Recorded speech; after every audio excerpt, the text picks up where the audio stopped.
Hello friends, कैसे हैं आप सब? बढ़िया। चलिए, आज हमारा एक लास्ट टॉपिक जो बचा था वो आज हम पढ़ेंगे, एकांतर श्रेणी, यानी कि अल्टरनेटिंग सीरीज।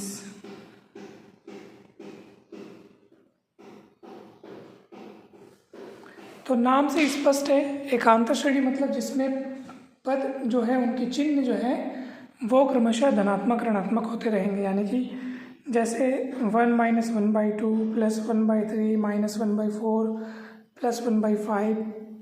तो आप देख रहे हैं plus minus plus minus plus minus plus minus वाला पैटर्न चलता रहेगा। तो ऐसी श्रेणी को बोलेंगे हम लोग एकांतर श्रेणी। और ऐसी श्रेणियों के अभिसरण की व्याख्या, अभिसरण की जांच के बारे में इस अध्याय में हम पढ़ने वाले, इस टॉपिक में हम पढ़ने वाले हैं। तो इसको हम इस तरह से लिख सकते हैं, जैसे मान लीजिए u1 - u2 + u3 - u4 + u5, इस तरह से श्रेणी चल रही है।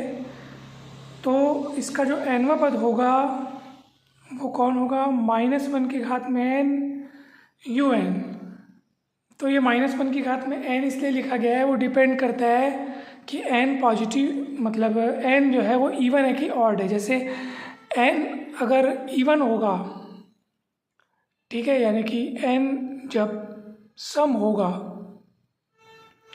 तो हमारे पास यहाँ पर, एक मिनट ना, यहाँ पे आएगा आपका ये ऐसे -1 के पावर में n-1।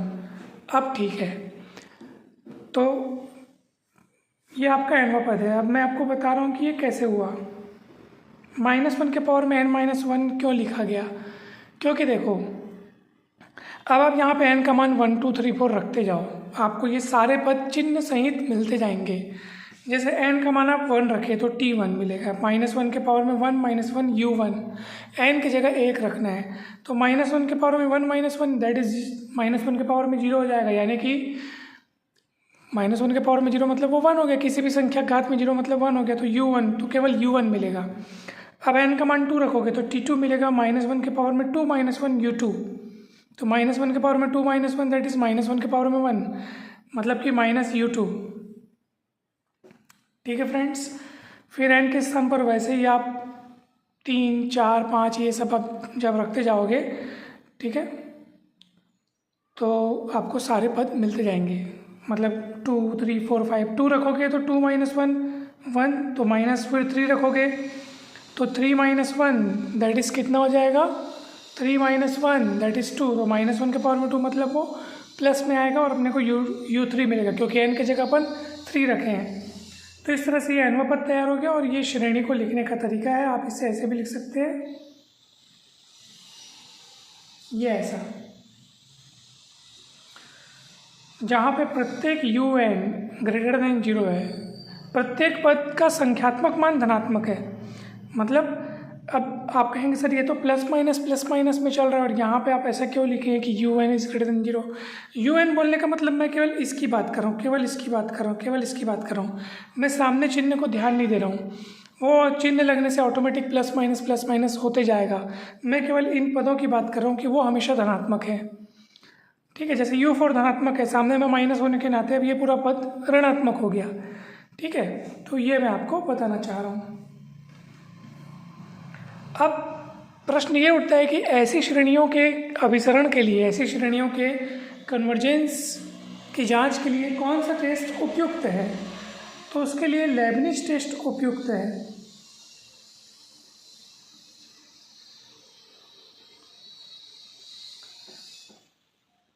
लेबनिज टेस्ट या लेबनिज थ्योरम के रूप में आप इसको देख सकते हो। तो कोई भी एकांतर श्रेणी, जैसे मान लीजिए -1 की घात में n-1 un, जैसे कोई एकांतर श्रेणी है, कन्वर्जेंट होती है यदि पहला, श्रेणी में जो पद हैं वो एक क्रमशः छोटे होते जाएं, इस तरह से छोटे होते जाएं, यानी कि पदों का संख्यात्मक मान कम होते जाना चाहिए। जैसे आप इसी श्रेणी को देख लो, चिन्ह का ध्यान मत दो, मतलब एकांतर श्रेणी है इतना अपन समझ गए कि प्लस माइनस है। लेकिन ये जो मैं आपको बताया कि पदों के संख्यात्मक मान क्रमशः कम होते जाने चाहिए, इसके लिए आपको चिन्ह को ध्यान नहीं देना, केवल आप अंकों को ध्यान दो और ये देखो कि क्या वो कम होते जा रहे हैं कि नहीं होते जा रहे हैं।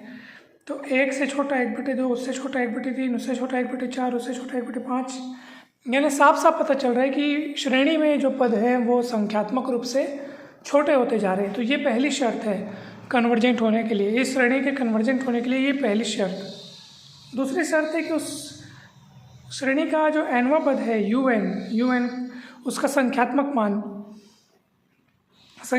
मतलब चिन्ह को ध्यान न रखते हुए केवल मैं उस nवें पद को लिखूंगा, ठीक है। और लिमिट n टेंड्स टू अनंत लगाए जाने पर वो 0 मिलना चाहिए। अगर ये दो शर्तें फुलफिल होती हैं तो आप समझ जाना कि फिर वो श्रेणी एकांतर श्रेणी क्या होगी, कन्वर्जेंट होगी। ये कहता है हमारा लेबनिज टेस्ट।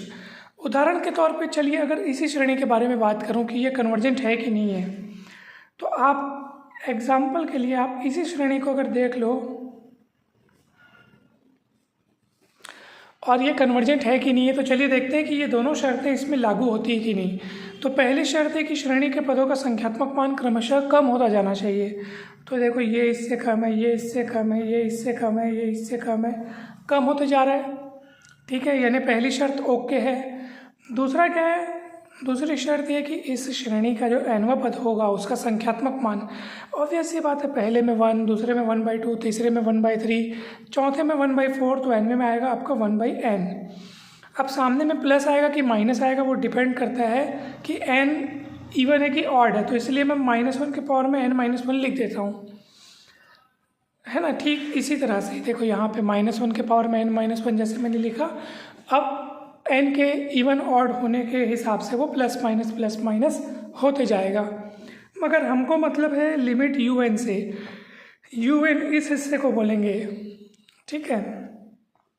तो 1/n में आप लिमिट n टेंड्स टू अनंत लगाएंगे तो ये 1/अनंत यानी कि 0, यानी कि आप समझ जाइए कि ये दूसरी शर्त भी फुलफिल हो रही है यहाँ पे, यानी कि ये श्रेणी, ये वाली एकांतर श्रेणी अभिसारी है अर्थात कन्वर्जेंट है, ठीक है फ्रेंड्स। तो इसको आपको हमेशा ध्यान रखना है, ठीक। चलिए और भी बहुत सारे उदाहरण आप बना सकते हैं, देख सकते हैं। जैसे मैं अगर ये वाला उदाहरण लूँ 1 - 1/√2 + 1/√3 - 1/√4, ये भी श्रेणी का सेम टू सेम नेचर होगा, क्योंकि इसमें भी आप देख सकते हैं पद क्रमशः कम होते जा रहे हैं। संख्यात्मक मानों को देखने से, पदों के संख्यात्मक मानों को देखो आप, और पद क्रमशः कम होते जा रहे हैं। और दूसरी शर्त ये कि उसका जो nवां पद है उसका संख्यात्मक मान limit n tends to infinity 1/√n, तो ये भी वही है 1/अनंत, यानी कि कितना मिल रहा है, 0 मिल रहा है। तो ये भी लेबनिज टेस्ट से क्या होगी, कन्वर्जेंट होगी, ये वाली श्रेणी भी कन्वर्जेंट होगी फ्रेंड्स, ठीक है। तो बिल्कुल भी कठिन नहीं है, ये टॉपिक काफ़ी आसान है। चलिए और उदाहरणों को देखते हैं ताकि आपको और ज़्यादा अच्छे से समझ में आए। जितने ज़्यादा उदाहरण उतने ज़्यादा अच्छे से समझ में आएगा आप लोग को। चलिए एक श्रेणी हम लिखते हैं यहाँ पे 2 - 3/2 + 4/3 - 5/4 प्लस मतलब प्लस माइनस ऐसे आगे बढ़ते जाएगा, प्लस माइनस, क्योंकि ये एकांतर श्रेणी है तो प्लस माइनस के पैटर्न के हिसाब से ये आगे चलती जाएगी। अच्छा, अब इसमें आप वही चीज़ देखिए, दोनों शर्तें लागू होती कि नहीं होती हैं। देखो 2 से छोटा है 1.5 मतलब 3/2, 3/2 से छोटा है 4/3, 4/3 से छोटा है 5/4। इस तरह से इसमें आप देख रहे हैं कि पद क्रमशः छोटे होते जा रहे हैं। और दूसरा है nवें पद का जो लिमिट है वो 0 होना चाहिए। तो इसका nवां पद क्या होगा, आप देखेंगे यहाँ पे पहले पद में 2/1, चलो ऊपर का पहले हिसाब किताब कर लो।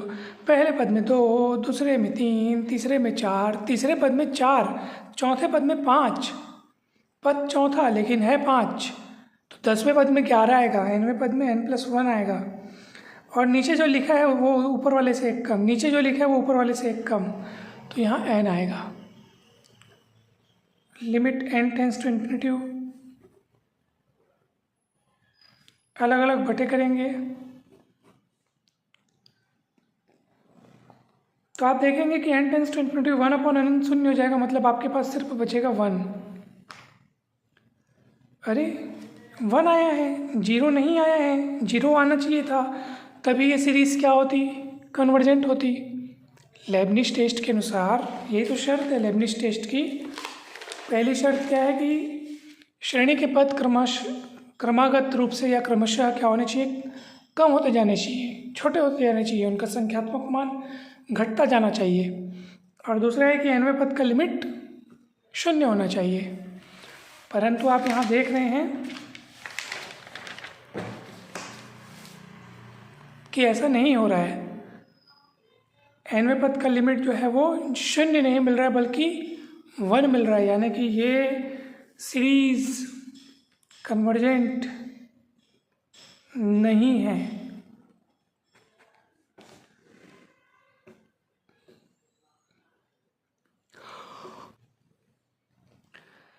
दोस्तों वास्तव में ये श्रेणी जो है वो ऑस्किलेटरी सीरीज़ यानी कि दोलनी श्रेणी कहलाएगी।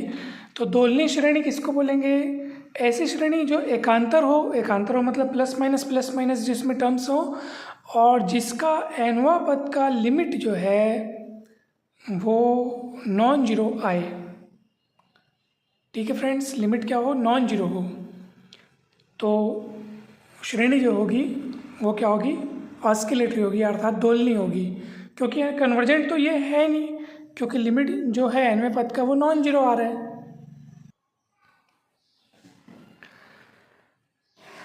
तो चलिए अब बढ़ते हैं हम आगे और देखते हैं कुछ और सवालों को।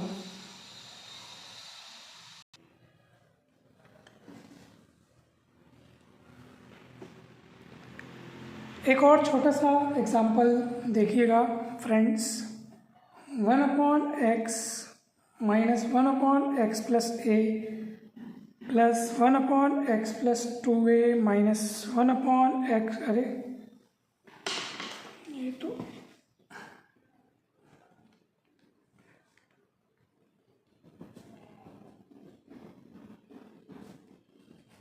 ये श्रेणी दी गई है।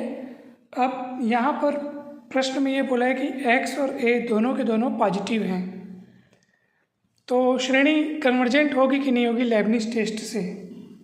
तो अब ऐसी बात है कि अगर x और a दोनों पॉजिटिव हैं, मतलब ये पॉजिटिव क्वांटिटी पॉजिटिव, ये भी पॉजिटिव, ये भी पॉजिटिव, साथ ही साथ a बढ़ता जा रहा है, यानी कि ओवरऑल देखा जाए तो ये पूरी क्वांटिटीज़ क्या होती जा रही है, कम होती जा रही हैं। यानी 1/x से छोटा 1/x प्लस a, उससे छोटा 1/x plus 2a, 1/x plus 3a, तो इस तरह से छोटे होते जा रहे हैं टर्म्स। तो पहली शर्त तो यहाँ पे ओके हो गई। और दूसरी शर्त क्या है कि लिमिट un जो है वो 0 होना चाहिए। Limit n tends to infinity un अगर अपन चेक करें, limit n tends to infinity 1/x plus n-1 into a। अब ये कैसे हुआ, पहले में a नहीं है, दूसरे में सिंगल है, तीसरे में डबल है, पद तीसरा लेकिन 2 है, चौथा पद लेकिन 3 है, तो nवें में क्या आ जाएगा, n-1 आ जाएगा। और जब आप n टेंस टू अनंत लगाओगे तो अपॉन में अनंत है, तो दोनों शर्तें फुलफिल हो गई, इसलिए सीरीज़ क्या होगी, कन्वर्जेंट होगी लेबनिज़ टेस्ट से। चलिए अब हम एक नया चीज़ समझने जा रहे हैं, इसी चैप्टर का इसी टॉपिक से संबंधित है, और वो टॉपिक है एब्सोल्यूट कन्वर्जेंस यानी निरपेक्ष अभिसरण।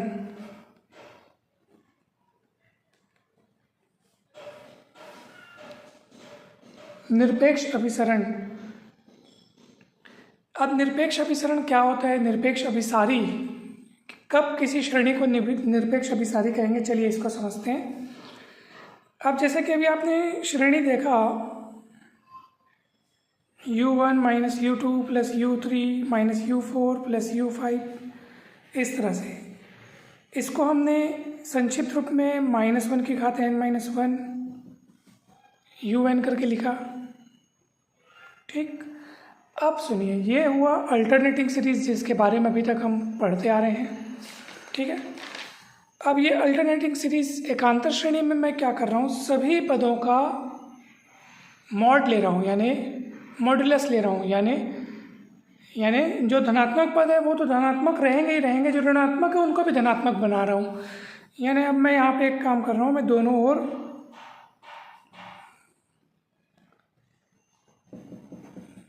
मॉड लेने का अर्थ है कि मैं श्रेणी के माइनस वाले पदों को प्लस बना रहा हूँ।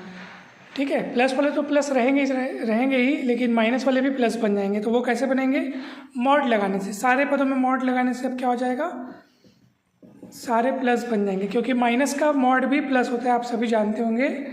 Mod of minus A is equals to mod of A is equals to A, दोनों का मतलब ए होता है।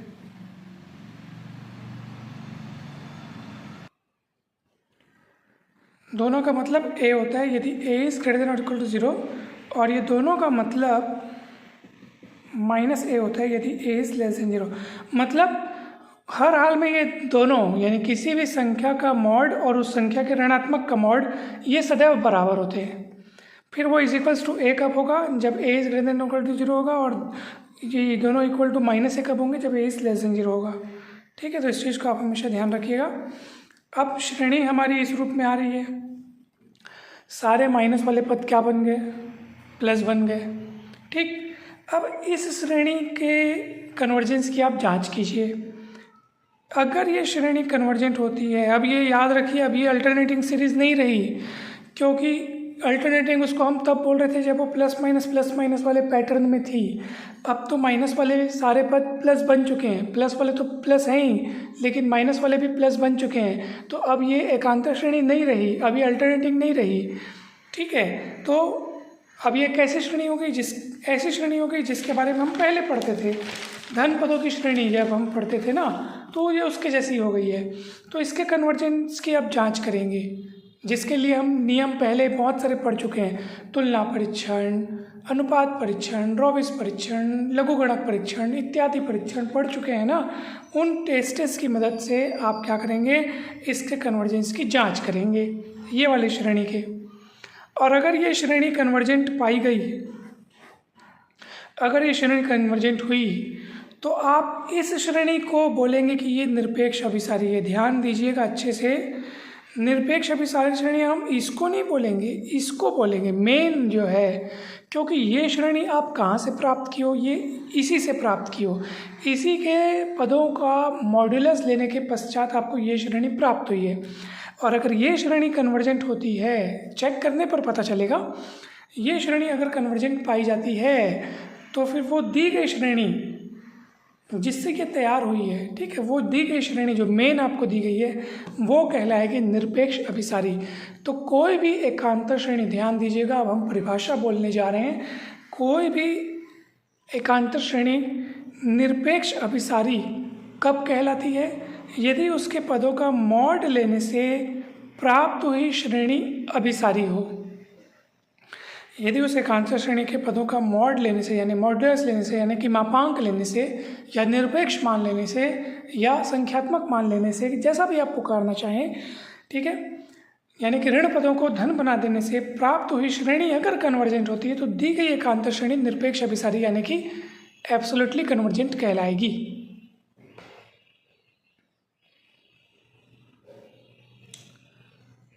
ठीक है फ्रेंड्स, तो इस चीज़ को आप हमेशा याद रखिएगा, हमेशा ध्यान रखिएगा। ये हुआ निरपेक्ष अभिसारी। ठीक है, अच्छा, एक इम्पॉर्टेंट बात, वेरी इम्पॉर्टेंट बात याद रखिएगा, प्रत्येक निरपेक्ष अभिसारी श्रेणी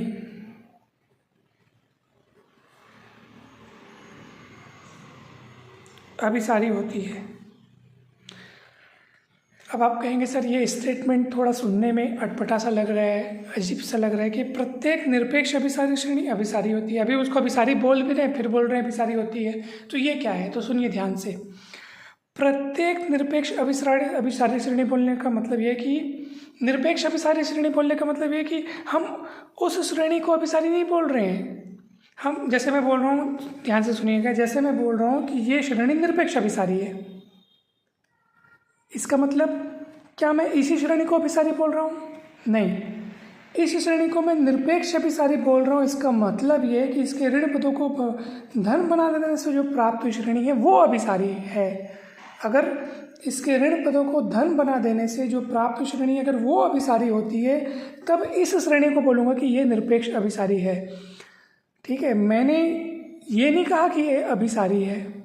इसका अभिसारी होना अलग बात है।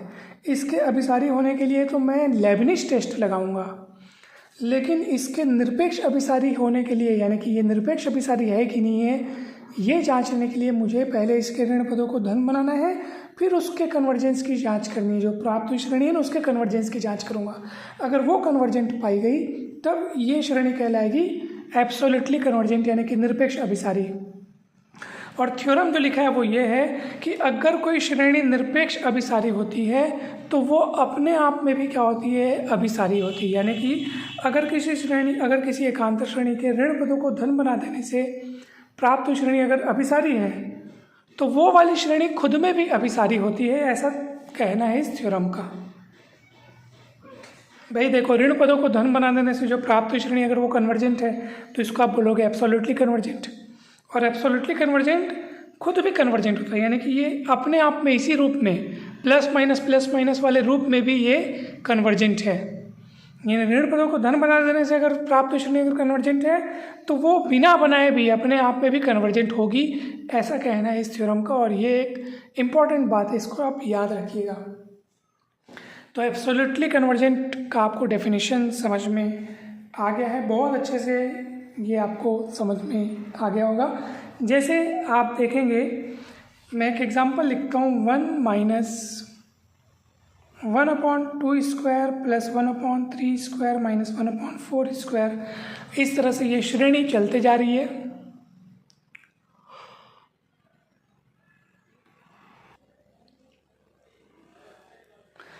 अब ये श्रेणी निरपेक्ष अभिसारी है कि नहीं है, ये जानने के लिए मुझे क्या करना होगा? मुझे पहले इसके ऋण पदों को धन बनाना होगा। ठीक है, ये ऐसा, यानी सभी पदों का मॉड लूँगा मैं। ठीक है, मैं जांचना चाहता हूँ कि ये श्रेणी निरपेक्ष अभिसारी है कि नहीं है, एब्सोल्युटली कन्वर्जेंट है कि नहीं। तो ये जानने के लिए मुझे सबसे पहले इसके ऋण पदों को धन बनाऊँगा। अब इस श्रेणी को मैं चेक करूँगा कि ये कन्वर्जेंट है कि नहीं है। तो भैया गौर से देखो, तो इस श्रेणी को आप संक्षिप्त रूप में समेशन 1/n² लिख सकते हो। देख लो, आप n की जगह 1 2 3 4 रखते जाओगे, आपको ये सारे पद मिलते जाएंगे। और ये श्रेणी तो कन्वर्जेंट है भाई साहब, ये श्रेणी तो कन्वर्जेंट है भाई साहब। कहाँ से? पी श्रेणी परीक्षण से। याद करो, पी श्रेणी परीक्षण क्या था? समेशन 1/n⁻p, जिसमें p अगर ग्रेटर देन 1 हो, p अगर क्या हो? ग्रेटर देन 1 हो, तो सीरीज क्या होती है? कन्वर्जेंट होती है। तो यहाँ पर p के स्थान पर यहाँ पे 2 नज़र आ रहा है, जो कि 1 से बड़ा है, तो सीरीज क्या होगी? कन्वर्जेंट होगी। तो ये सीरीज कन्वर्जेंट मिल रही है। और ये सीरीज कहाँ से मिली? इस एकांतर श्रेणी के पदों का मॉड्यूलस लेने से मिली। और ये सीरीज कन्वर्जेंट है, तो इसीलिए ये वाली श्रेणी कहलाएगी एब्सोल्युटली कन्वर्जेंट, यानी कि निरपेक्ष अभिसारी। और ये श्रेणी निरपेक्ष अभिसारी है, ये सिद्ध हो चुका है, क्योंकि ये वाली श्रेणी कन्वर्जेंट है, इसलिए ये निरपेक्ष अभिसारी। और प्रत्येक निरपेक्ष अभिसारी श्रेणी खुद भी अभिसारी होती है, तो ये खुद में भी अभिसारी है। अब ये खुद में भी अभिसारी कैसे है, आप देख लो। अगर आपको तसल्ली चाहिए तो देख लो, पद क्रमशः छोटे होते जा रहे हैं। ठीक है ना भाई, आप देखो, 1 से छोटा 1/2², उससे छोटा 1/3², उससे छोटा 1/4²। पद क्रमशः क्या होते जा रहे हैं? छोटे होते जा रहे हैं। तो इसका जो nवां पद होगा उसमें आप लिमिट लगाओगे तो आपको ऑब्वियस सी बात है 0 ही मिलेगा। ठीक है, दोनों शर्तें फुलफिल हो रही है लेबनिज टेस्ट की। तो ये श्रेणी देख लो आप, अपने आप में भी कन्वर्जेंट साबित हुई। तो ये जो स्टेटमेंट है उसका भी यहाँ पे वेरिफिकेशन हो गया, इसको भी हमने सही साबित करके दिखा दिया कि देखो भैया, ये अल्टरनेटिंग सीरीज दी गई है, इसको एब्सोल्युटली कन्वर्जेंट है कि नहीं ये जांचने के लिए हमने इसके ऋण पदों को धन बनाया। फिर जो श्रेणी मिली वो कन्वर्जेंट निकली, पी श्रेणी परीक्षण या पी सीरीज टेस्ट की मदद से हमने इसको चेक किया तो ये कन्वर्जेंट मिली, इसलिए ये वाली श्रेणी एब्सोल्युटली कन्वर्जेंट यानी कि निरपेक्ष अभिसारी कहलाएगी। और प्रत्येक निरपेक्ष अभिसारी श्रेणी जो निरपेक्ष अभिसारी है वो खुद में भी अभिसारी होती है। ये निरपेक्ष अभिसारी है, ये खुद में भी अभिसारी होगी, जिसका तसल्ली हमने यहाँ पे ले लिया है। ठीक है, तो इस चीज़ को आप लोग हमेशा याद रखिएगा।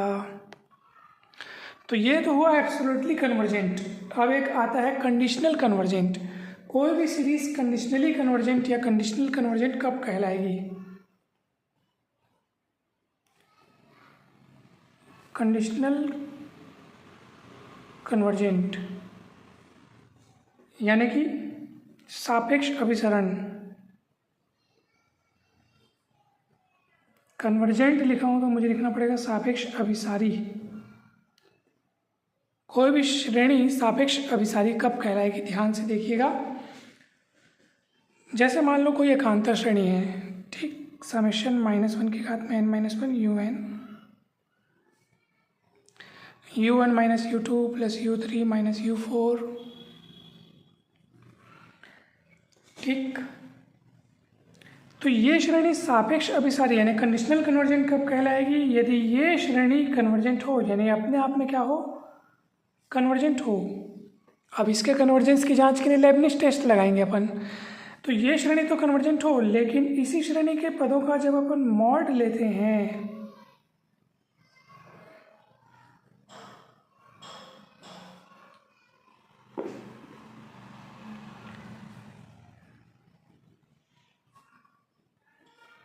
ठीक है, इसी श्रेणी के पदों का जब अपन मॉड लेते हैं तो इस प्रकार जो प्राप्त हुई श्रेणी है, यानी जो इसके ऋण पदों को धन बना देने के बाद जो प्राप्त हुई श्रेणी है वो क्या हो?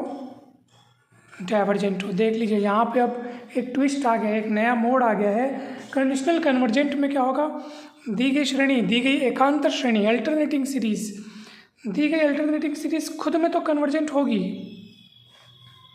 मतलब अनंत श्रेणी है ना ये, दी गई श्रेणी खुद में तो कन्वर्जेंट होगी, लेकिन माइनस वाले पदों को प्लस बना देने के बाद वो क्या होगी? डाइवर्जेंट होगी। तब ऐसी श्रेणी को बोलेंगे कंडीशनल कन्वर्जेंट। चलिए इसका एग्जांपल देखते हैं। 1 माइनस 1/2 प्लस 1/3 माइनस 1/4 ये एक श्रेणी है जो कि खुद में देखा जाए तो कन्वर्जेंट है। खुद में देखा जाए मतलब कि बिना इसके चिन्हों में फेरबदल किए जैसी है, यानी जैसी ये अल्टरनेटिंग सीरीज़ है वैसी अगर इसको इस रूप में देखा जाए तो ये कन्वर्जेंट है। कैसे पता चलेगा? लेबनिज टेस्ट से। देख लीजिए, लेबनिज टेस्ट से देखो आप, पहली शर्त क्या है कि पद क्रमशः संख्यात्मक रूप में छोटे होते जाने चाहिए, जैसा कि होते जा रहा है। दूसरा क्या है? लिमिट nवां पद लगाने से शून्य मिलना चाहिए, जैसा कि मिल रहा है। आप देख लो, इसका nवां पद 1/n होगा और 1/n में अपन लिमिट लगा रहे हैं तो अपने को शून्य मिल रहा है। तो ये सीरीज़ कन्वर्जेंट होगी क्योंकि लेबनिज टेस्ट की शर्तों को ये संतुष्ट कर रही है, तो ये सीरीज़ कन्वर्जेंट होगी। लेकिन अगर मैं इसी श्रेणी में ऋण पदों को धन बना दूं, ठीक है, ऋण पदों को क्या बना दूं? धन बना दूं, तो अब ये श्रेणी क्या हो जाएगी? डाइवर्जेंट हो जाएगी। कैसे? देखो, इसको आप शॉर्टकट रूप में लिख सकते हो समेशन 1/n, और पी श्रेणी टेस्ट, पी सीरीज टेस्ट से आप सभी जानते हैं समेशन 1/np डाइवर्ज करती है for p is less than और इक्वल्स टू 1। जब यहाँ पर p का मान 1 या 1 से छोटा हो तो सीरीज़ क्या होती है? डाइवर्ज करती है, यानी अपसारी होती है। तो इसलिए ये श्रेणी क्या होगी? डाइवर्जेंट होगी। तो देखो, ये जब इस रूप में थी यानी प्लस माइनस वाले पैटर्न में थी तो कन्वर्जेंट थी, लेकिन जैसे ही मैंने मॉड्यूलस लिया तो वो डाइवर्जेंट हो गई। यानी कि ये सीरीज़ कैसी है? ये सीरीज़ जो है कंडीशनली कन्वर्जेंट है। खुद तो कन्वर्जेंट है, लेकिन माइनस वाले को प्लस बनाने का देने के बाद जो श्रेणी बनी वो डाइवर्जेंट हो गई। तो ये भी हमेशा आप ये याद रखिएगा। बहुत ज़बरदस्त कंसेप्ट है फ्रेंड्स, और आपको बहुत अच्छे से समझ में आ रही होंगी सारी चीज़ें।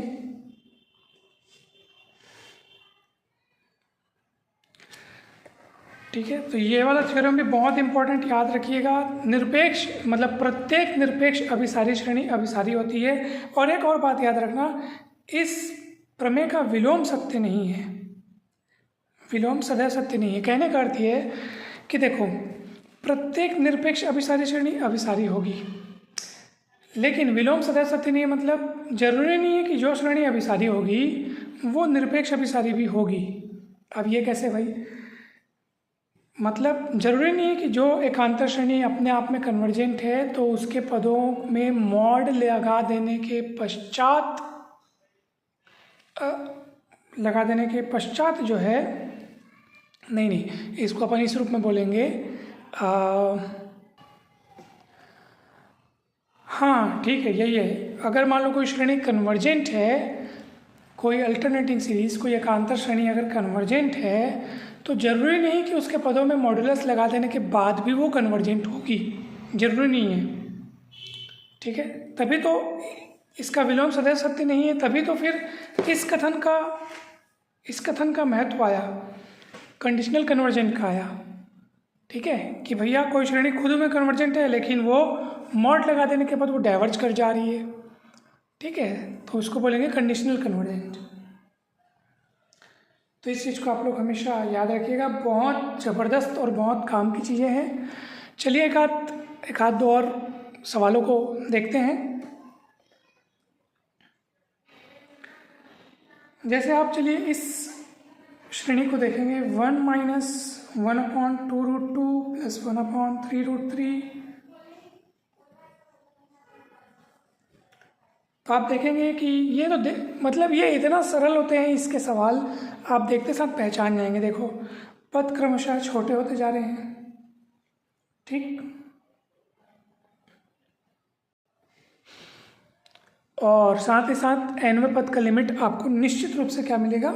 0 मिलेगा। तो ये श्रेणी तो कन्वर्जेंट है। क्या ये एब्सोल्युटली कन्वर्जेंट है?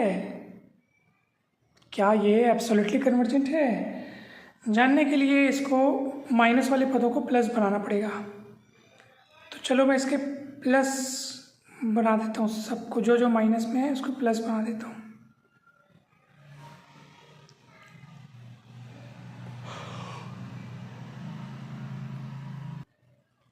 अब इसको मैं संक्षिप्त रूप में लिख सकता हूँ, समेशन 1/n की घात में 3/2। क्यों बताऊँ? क्योंकि इसका nवां पद वास्तव में क्या आएगा? Summation 1/n√n। क्योंकि देखो, पहले में कुछ नहीं तो 1√1 लिख सकते हो आप, दूसरे पद में जैसे 2√2 है, तीसरे में 3√3, चौथे में 4√4।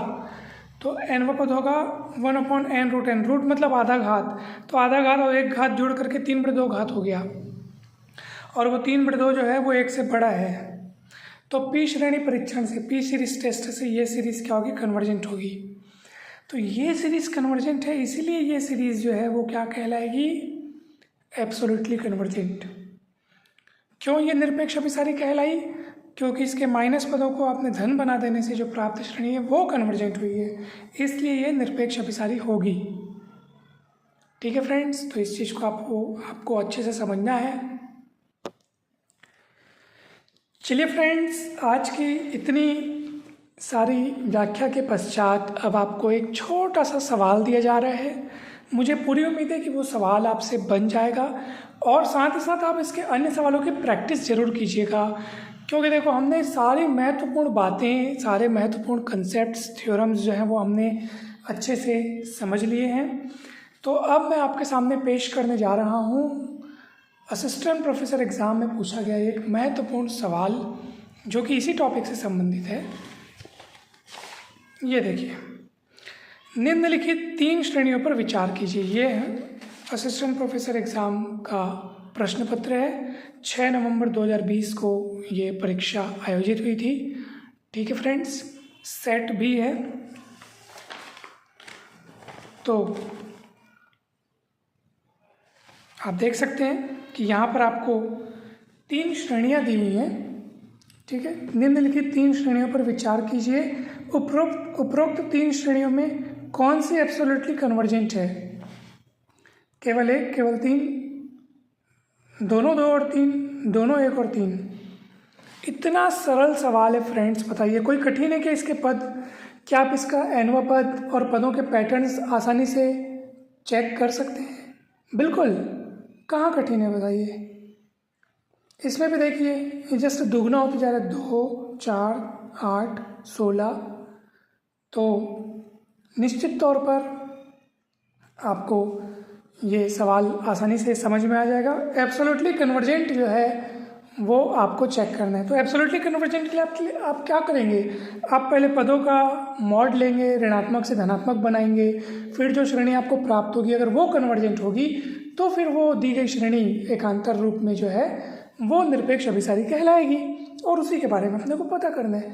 तो ये मैं आपके ऊपर आपको सौंपता हूँ एज ए होमवर्क। इसको आप बनाइएगा। कहीं पर भी कोई भी डाउट आएगा, कोई भी आकर आपको कन्फ्यूज़न आता है तो बेझिझक आप लोग ज़रूर पूछिएगा। फ्रेंड्स, आप हमारे यूट्यूब चैनल को भी ज़रूर सब्सक्राइब कीजिएगा। 2 यूट्यूब चैनल है, मैथ्स एक्सपर्ट मुकेश और मैथ्स मास्टर मुकेश को। दोनों चैनल्स को आपको ज़रूर सब्सक्राइब करना है। उसमें आपको मैथ्स के एक से बढ़कर एक सभी टॉपिक्स के आपको बेसिक वीडियोस मिलेंगे जो क्लास 11 12 बीएससी से संबंधित टॉपिक्स के हैं। और आप सीधा हमसे व्हाट्सएप पर भी कनेक्ट हो सकते हैं 8871420304 पर। ठीक है, कोई भी प्रकार की डाउट हो, कुछ पूछना हो तो बेझिझक आप पूछ सकते हैं। और इस सवाल को आप लोग ज़रूर ट्राई कीजिएगा, प्रैक्टिस कीजिएगा और मुझे बतलाइएगा। अगर ये सवाल बन जाए तब भी बताइएगा, उससे मुझे बहुत खुशी होगी। और कहीं डाउट होगा तब भी बताइएगा, उसमें भी मेरे को बहुत खुशी होगी कि चलो आपने सवाल को ट्राई तो किया और डाउट आने पर निसंकोच होकर आपने मुझसे पूछा तो सही। तो ज़रूर आप लोग इसको बना करके देखिएगा। तो देखिए सवाल कठिन नहीं रहते, बस कठिनाई तब होती है जब हमको ये पता नहीं रहता कि सवाल बनेंगे कैसे, नहीं तो फिर सवालों में कठिनाई नहीं होती है। ठीक है, तो ये सवाल देखो पूछा गया, कितना आसान है। तो चलिए आज की इस क्लास में इतना ही, और आप इसके सवालों को प्रैक्टिस कीजिएगा। अगर डाउट्स आते हैं तो इस पर एक डाउट क्लास और रख दिया जाएगा अगर इसमें डाउट्स आते हैं, और नहीं तो हम नेक्स्ट यूनिट में प्रवेश करेंगे। अब हम इस सीरीज़ वाले टॉपिक्स जो हैं, अब हमने 2 महत्वपूर्ण यूनिट्स एक ही यूनिट में इंक्लूड हैं ये टॉपिक्स, 2 अलग अलग टॉपिक्स। एक तो है थ्योरी ऑफ इक्वेशन और एक कन्वर्जेंस ऑफ सीरीज़। तो ये 2 टॉपिक कंप्लीट हो चुके हैं। तो कल से हम हमारा नेक्स्ट टॉपिक जो है वो पढ़ेंगे। ठीक है friends, I think next topic जो है वो आपका मैट्रिसेस है, अर्थात आव्यूह है। तो आव्यूह के बारे में पूरी जानकारियाँ, rank of matrix, system of equations, तमाम टॉपिक्स जितने हैं ना भाई, आइगन वैल्यू, आइगन वेक्टर्स, तो वो सारी चीज़ें हम पढ़ेंगे, जिसकी शुरुआत हम कल से करेंगे। तो आप सभी को बहुत बहुत धन्यवाद फ्रेंड्स। जल्द ही मिलते हैं हम नेक्स्ट क्लास में।